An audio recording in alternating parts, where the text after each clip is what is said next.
Kung kayo ay bibili ng second hand na kotse, i-expect nyo na parate na may masisira.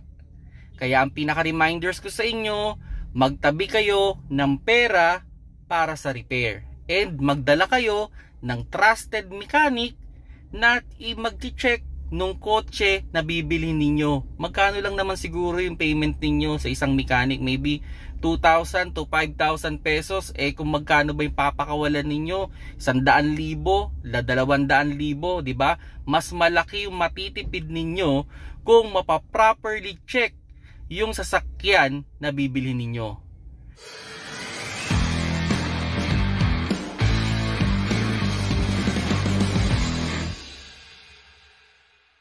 Hello mga paps, I'm Kuya Shane at yun, may na-receive akong question. Recommended daw ba na magdala ng mechanic pag bibili ng isang second hand na kotse? Oo naman mga paps, no?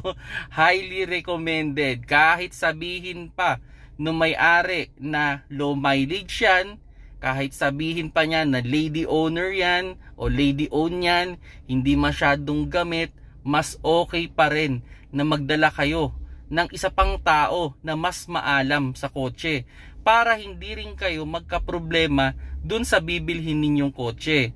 Like for example, kasi ang kotse naman normally pwedeng sa loob ng 5 taon medyo minimal lang o halos wala pang magiging problema yan. Pero kung more than 5 years na yung kotse, i-expect na natin na meron at meron ng masisira dyan. O kung yan ay nasa 80,000 kilometers na, expect na natin na may mga parts dyan talaga na magdi-deteriorate. Huwag na nating lokohin yung sarili natin na wala pang masisira dyan. I-expect na natin na may masisira. Para kung sakali mang nabili ninyo at nagka-problema, hindi yung parang maano kayo, ba't nasira to? Bagong bili pa lang. Tandaan natin, gamit na yan mga paps, no? At, di ba, ito scenario lang, yung mga rubber, di ba? Yung rubber, pag in-expose mo yan sa heat, sa cold, sa wet, di ba, magdi-deteriorate yan? Mag-iiba na yung consistency yan. Pwedeng magkaroon ng mga crack yan. Pwedeng mag-dry, pwedeng tumigas. So, ganun din yung ating sasakyan. Yung mga rubber seal dyan, bibigay talaga yan 2 years. O halimbawa, itong mga plastic natin, 'di ba? Exposed sa heat. So ang mangyayari diyan, 'di ba? Pwedeng lumutong 'yan. At ganoon din yung mga piyesa natin sa sasakyan, lumulutong din yan mga paps, no?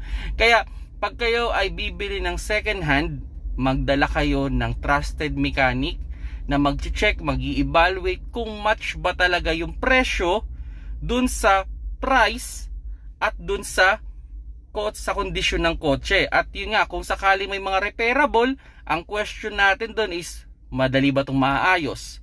Okay? Magkano kaya yung magagastos? At kung sakali naman na ipapatawad naman yon, at sa tingin nyo, gustong-gusto nyo talaga yung kotse, why not, 'di ba? At least, mas sigurado rin kayo na bago yung component na ilalagay at kumbaga sabihin natin na-refresh na dun sa stage sa lugar na yon o yung parts na yon, hindi nyo na po problemahin yun. So yun yung pinaka-idea mga paps, no? Magdala kayo ng trusted mechanic. Magkano lang naman siguro yan, maybe 2,000, 5,000 pesos.